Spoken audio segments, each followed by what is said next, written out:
Hello दोस्तों, कैसे हैं आप सभी। मैं सूरज यादव आपके अपने ही YouTube channel study mega point में आप लोगों का बहुत बहुत स्वागत करता हूं। तो जैसा कि दोस्तों आप लोगों को पता होगा, आज का जो सेशन होने वाला है डिजिटल इलेक्ट्रॉनिक्स के लिए होगा। डिजिटल इलेक्ट्रॉनिक्स में हम आज लास्ट चैप्टर डिस्कस कर रहे हैं भाई। चैप्टर 8 है सेमीकंडक्टर मेमोरी, जो कि बहुत ही इंपॉर्टेंट चैप्टर है भाई आपके डिजिटल इलेक्ट्रॉनिक्स में।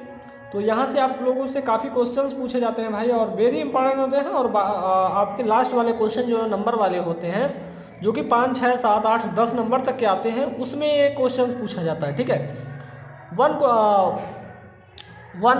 क्या कहते हैं, 1 नंबर और 2 नंबर में इसके टाइप्स को पूछ लिया जाता है, और यह कितने प्रकार का होता है ये पूछ लिया जाता है। लेकिन इसका जब अगर हमें ब्रीफ में पूछना होता है तो इसके सेमीकंडक्टर मेमोरी में जो इसके टाइप्स होते हैं, टोटल टाइप्स के बारे में पूछता है। ठीक है, तो आशा करता हूं कि इतनी बातें आप लोगों को समझ में आई होगी। सेमीकंडक्टर मेमोरी, सेमीकंडक्टर का मतलब आप लोग जानते हो, सेमीकंडक्टर का मतलब ये समझ लीजिए आप, जो सेमीकंडक्टर मटेरियल होते हैं जर्मेनियम सिलिकॉन, उनसे ये डिवाइस बना होगा। ठीक है, यानी ये मेमोरी जो होगी सेमीकंडक्टर मटेरियल से बनी होगी, यानी सिलिकॉन हो गया, जर्मेनियम होगा, इनसे ये हमारी मेमोरी बनी होगी, इसलिए हम इसे सेमीकंडक्टर मेमोरी कहते हैं। ठीक है, अब बात आती है मेमोरी की। तो मेमोरी क्या करता है, या डाटा को स्टोर करता है। तो यानी सेमीकंडक्टर मेमोरी को पूरी तरीके से कैसे बोल सकते हैं हम, कि यह एक ऐसा सर्किट होता है, या फिर इसमें जो इस प्रकार की मेमोरी जो यूज होती है, इसमें सेमीकंडक्टर मटेरियल का यूज होता है। ठीक है, और इसमें डाटा को स्टोर कराया जाता है। इतनी बातों को आप लोग लिख देंगे तो कोई दिक्कत वाली बात नहीं होगी। तो इतनी बातें आप लोग लिख सकते हैं भाई, कोई इसमें गलत नहीं है। अब हमें लिखना कैसे होता है, आपके एग्जाम में जितनी बातें मैंने बोला उसको भी आप लोग इंक्लूड कर सकते हो भाई। चलिए, सेमीकंडक्टर मेमोरी की बात की जाती है।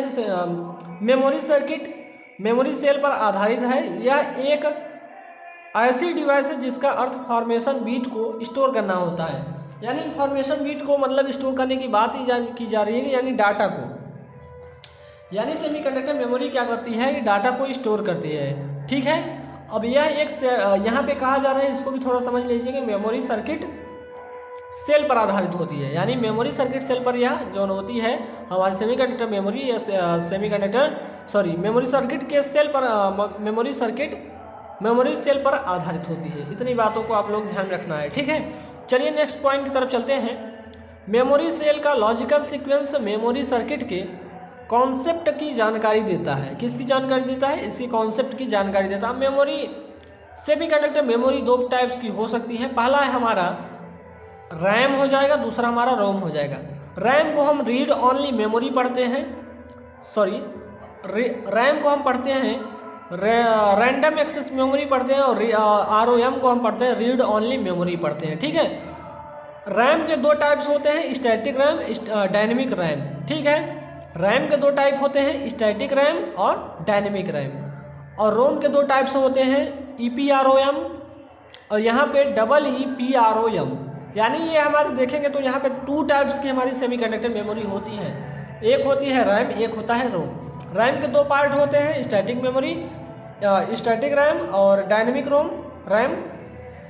और हमारी यहाँ पे देखेंगे तो इसकी हमारे 2 टाइप्स होते हैं रोम के, EPROM और EEPROM। ठीक है, तो इतनी बातें आप लोग समझ गए होंगे। अब एक एक करके हम सभी को देखते चलेंगे। ठीक है भाई, चलिए रैम को देख लेते हैं, रैंडम एक्सेस मेमोरी। ठीक है, रैम को क्या कहते हैं, इसका फुल फॉर्म भी पूछा जाता है भाई, इसको लिख लीजिएगा, रैंडम एक्सेस मेमोरी, जो कि मैंने ऊपर लिखा है रैंडम एक्सेस मेमोरी। ठीक, चलिए इसको थोड़ा ध्यान रखेंगे भाई। यहाँ पे थोड़ा इसको हम पूरा कर लेते हैं। चलिए यहाँ पे देखिए, रैम एक कॉमन टाइप मेमोरी होती है। किस टाइप की होती है, कॉमन टाइप की मेमोरी होती है, जिसका रैपिड एक्सेस मेमोरी की भांति उपयोग करते हैं। किसके रूप में, रैपिड एक्सेस मेमोरी की भांति प्रयोग करते हैं, तथा इसका कार्य मशीन कोड में कंप्यूटर डाटा को स्टोर करना होता है।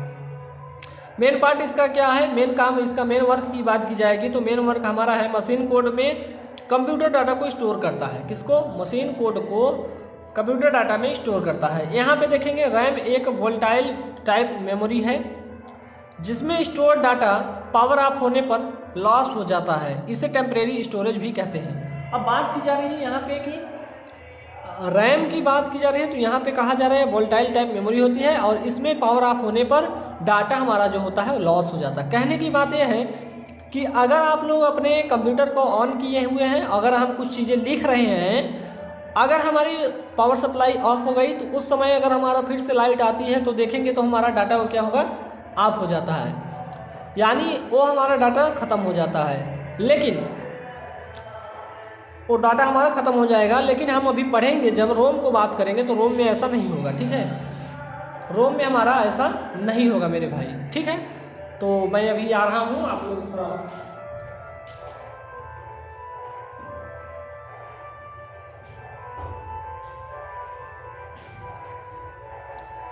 तो मैंने क्या कहा भाई, रोम में ऐसा नहीं होता है। रैम जो रैम होता है टेम्परेरी स्टोरेज मेमोरी भी होती है, ठीक। इसमें मतलब कि एक कुछ समय के लिए इसमें डाटा को स्टोर किया जाता है और बात की जा रही है कि पावर सप्लाई ऑफ होने पर यह हमारा इरेज हो जाता है, ठीक है। चलिए आगे चलते हैं भाई। रैम के दो टाइप्स होते हैं, स्टैटिक रैंडम एक्सेस मेमोरी जो कि मैंने बताया SARM और DRAM यानी डायनेमिक रैंडम एक्सेस मेमोरी। चलिए अभी एक एक करके इसको भी पढ़ लेते हैं। मैंने आप लोगों को पहले फुल फॉर्म लिख दिया है, यहाँ पे लिखने की कोई ज़रूरत नहीं है, ठीक है। और आप अपने एग्जाम में जरूर लिखेंगे, यहाँ पे मैं नहीं लिखा हूँ लेकिन आप लोग जरूर लिखेंगे स्टैटिक रैंडम एक्सेस मेमोरी लिख लेंगे और यहाँ पे लिख लेंगे RY रहेगा भाई। चलिए अब देखेंगे SRAM यानी स्टैटिक रैंडम एक्सेस मेमोरी में क्या होता है। अब बात की जाती है ये दोनों किसके टाइप्स हैं भाई, रैम के टाइप हैं। स्टैटिक और डायनेमिक दोनों किसके हैं, रैम के टाइप हैं। चलिए यहाँ पे देखते हैं SRAM यानी स्टैटिक रैंडम एक्सेस मेमोरी में डाटा लंबे समय तक स्टोर रहता है। यानी SARM में देख रहे हैं तो यहाँ पे हमारा जो डाटा है लंबे समय तक स्टोर रहता है जब तक पावर सप्लाई दी जाती है। यानी अगर हम पावर सप्लाई को ऑन रखते हैं तो SRAM यानी स्टैटिक रैंडम एक्सेस मेमोरी क्या करता है, जब तक पावर सप्लाई ऑन रहती है तब तक यह डाटा को लंबे समय तक स्टोर रखता है, ठीक। चलिए आगे चले भाई। इसमें जब पावर सप्लाई दी जाती है तो रिफ्रेश करने की आवश्यकता नहीं होती है। यानी जब हम इसमें पावर सप्लाई दे देते हैं तो रिफ्रेश करने की किसी भी प्रकार की आवश्यकता नहीं होती है, ठीक। इसकी संरचना जटिल होती है, यह महंगा होता है। यानी संरचना में तो जटिल होगा और महंगा भी होगा भाई SARM, ठीक। स्टैटिक रैंडम एक्सेस मेमोरी क्या होता है, जटिल इसकी संरचना होती है। कंस्ट्रक्शन की बात की जाएगी तो इसका कंस्ट्रक्शन बड़ा ही जटिल होता है, ठीक है। और इसकी जो कॉस्ट है महंगा होता है भाई, कॉस्टली पड़ जाता है थोड़ा। जो स्टैटिक रैंडम एक्सेस मेमोरी एक फास्टर मेमोरी होती है, यानी बहुत ही फास्ट, यानी क्विकली ये वर्क करती है, ठीक है। तथा इसमें सर्किट को रिफ्रेश करने की आवश्यकता नहीं होती है। पहले भी बात की गई कि इसमें रिफ्रेश करने की आवश्यकता नहीं हो जाती, लेकिन यहाँ पे ये बात भी आप लोग इंक्लूड कर लेंगे। देखेंगे वेरी वेरी इंपॉर्टेंट है, इसका प्रयोग फ्लिप फ्लॉप में होता है। यानी आप लोगों से एग्जाम में क्वेश्चन पूछा जाता है कि SRAM का प्रयोग क्या फ्लिप फ्लॉप में यूज होता है या नहीं, तो आप लोग बता दीजिए भाई यस होता है। अब चलते हैं डायनेमिक रैंडम एक्सेस मेमोरी पे, ठीक है। तो इसके भी कुछ यूजेस है भाई, इसको भी थोड़ा ध्यान में रख लेंगे। डायनेमिक रैंडम एक्सेस मेमोरी में लगातार पावर सप्लाई देने के बाद भी सर्किट को रिफ्रेश करने की आवश्यकता होती है। यानी हम दोनों को कंपेयर करके पढ़ लेंगे तो बहुत ही सिंपल हो जाएगा भाई। हम जानते हैं कि स्टैटिक रैंडम एक्सेस मेमोरी में देख रहे थे कि जो सप्लाई दे दिए हैं लेकिन ये रिफ्रेश करने की आवश्यकता नहीं होती थी। लेकिन यहाँ पे क्या करेंगे, DRAM में सर्किट को सप्लाई देंगे फिर भी हमें क्या करना पड़ेगा, रिफ्रेश करने की आवश्यकता पड़ती है, ठीक। इतनी बातों को आप लोग ध्यान में रख लेंगे भाई। अब इसकी कंस्ट्रक्शन की यानी संरचना की बात करेंगे तो ये सरल होती है एज कंपेयर टू SRAM की, ठीक। और इसकी जो स्पीड होती है स्लोअर होती है, ठीक है। इसकी स्पीड जो है स्लो होती है, लेकिन आपके SRAM की स्पीड जो होती है वो हाई होती है। इस बात को ध्यान रख लीजिएगा, आप नोट्स कर लीजिएगा, ठीक है। आप लोग क्या करेंगे, नोट कर लेंगे, ठीक। अब स्टैटिक रैंडम एक्सेस मेमोरी में कोई चार्ज लीक नहीं होता है। यानी स्टैटिक रैंडम एक्सेस मेमोरी में कोई चार्ज लीक नहीं होता है, जबकि DRAM dynamic random access memory में चार्ज लीक होता है, ठीक है। तो इतनी बातों को आशा करता हूँ आप लोग समझ गए होंगे। दोनों को कंपेयर करके आप लोग एग्जाम में लिखेंगे तो बहुत ही अच्छा नंबर मिलेगा, ठीक है भाई। चलिए आगे चले मेरे मित्रों, चलिए क्यों नहीं चलेंगे आगे भाई। चलिए अब आ जाते हैं हम रीड ओनली मेमोरी पे, ठीक है। इसमें क्या करेगा, डाटा को रीड किया जाता है, राइट नहीं किया जाता है। इस बात को आप लोग ध्यान रख लीजिएगा। क्या कहा मैंने, इसमें डाटा को केवल रीड किया जाता है, राइट नहीं किया जाता है। ठीक, इस बात को आप लोग ध्यान रखेंगे। ठीक है,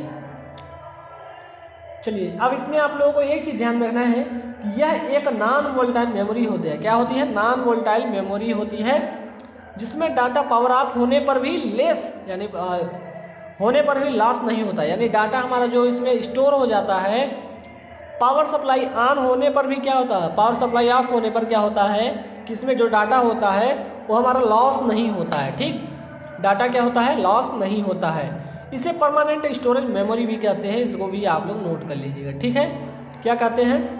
इसको इसे परमानेंट स्टोरेज भी कहते हैं। ठीक, यानी कि कहा जाए, एक तरीके से ये कहा जाए कि इसमें एक बार डाटा हमारा स्टोर हो गया, पावर ऑफ सप्लाई को ऑन कीजिए, ऑफ कीजिए, कोई दिक्कत वाली बात नहीं होगी इसमें। ठीक है, चलिए आगे चले भाई।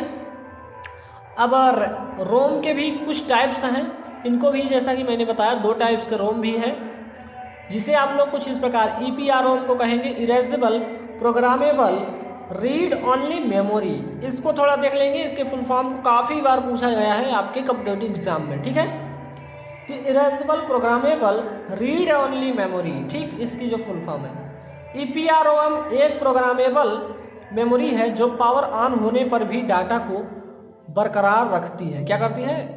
पावर सप्लाई क्या होती है? ऑन होने पर भी डाटा को बरकरार रखती है। ठीक है, EPROM में डाटा को इरेज करके फिर से उपयोग में लाया जा सकता है, यानी डाटा को उपयोग इरेज यानी मिटाकर फिर से उपयोग में लाया जा सकता है। ठीक है भाई, चलिए आगे चलें।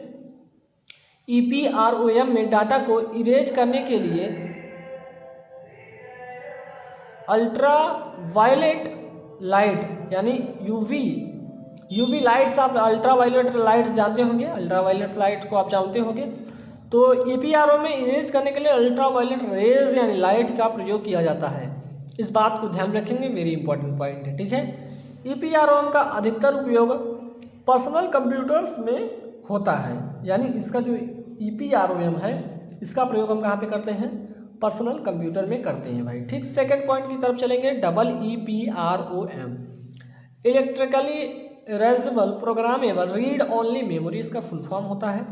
चलिए अब इसमें इसके जो पॉइंट्स हैं इनको समझ लेंगे, बहुत ही सिंपल है। पहला हमारा है कि EPROM एक प्रोग्रामेबल मेमोरी होती है। कैसी होती है? प्रोग्रामेबल मेमोरी होती है, जिसमें डाटा को इरेज तथा रीप्रोग्राम करने के लिए इलेक्ट्रिकल वोल्टेज का उपयोग करते हैं। यानी इसमें कहा जा रहा है कि डाटा जो है, इसमें हमारा जो डाटा है उसको इरेज तथा मतलब फिर से प्रोग्राम करने के लिए इलेक्ट्रिकल वोल्टेज सप्लाई की जरूरत होती है। इस बात को ध्यान रखेंगे। EPROM की भांति EEPROM को मॉडिफाई करने हेतु कंप्यूटर में रिमूव नहीं करना पड़ता, यानी इसको रिमूव नहीं करना पड़ता है। ठीक, चलिए आगे चलते हैं भाई। EEPROM का एक विशेष रूप फ्लैश मेमोरी है, जिसका उपयोग पर्सनल कंप्यूटर में डाटा को इरेज तथा प्रोग्रामिंग में होता है। यानी जो हमारा इसमें देखेंगे पर्सनल कंप्यूटर में जो फ्लैश मेमोरी होती है, इसका उपयोग किस लिए क्या किया जाता है? इरेज का तथा प्रोग्रामिंग में करते हैं। ठीक है भाई, इतनी चीज़ें आप लोगों को समझ में आ गई होगी। आगे चलते हैं भाई।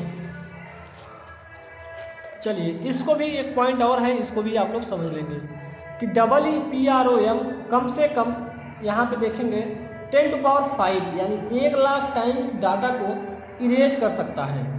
तो इतने पॉइंट्स आप लोगों को इस मेमोरी चैप्टर में पढ़ना था भाई। ठीक है, यहाँ से आप लोगों का डिजिटल इलेक्ट्रॉनिक्स एंड होता है, और आप लोगों को एक सेपरेट लेक्चर मिलेगा जो कि मैराथन क्लास होगी। ठीक है, उस क्लास को आप लोग जरूर देख लीजिएगा। इससे क्या होगा कि आप लोग एक क्लास को देख के पूरी यानी इस डिजिटल इलेक्ट्रॉनिक्स के सेमेस्टर को पास कर लेंगे। ठीक है, यानी डिजिटल इलेक्ट्रॉनिक्स को आप एक लेक्चर को देखेंगे और उसी में पास हो जाएंगे। ठीक, तो चलिए आज के लिए इतना ही। अगर आप लोगों को यह लेक्चर पसंद आया हो तो वीडियो को लाइक कर दीजिएगा, चैनल को सब्सक्राइब कर लीजिएगा और बेल आइकन को भी दबा लीजिएगा। ठीक है मेरे भाइयों, तो आज के लिए इतना ही। मिलते हैं नेक्स्ट लेक्चर में, तब तक के लिए जय हिंद, जय भारत।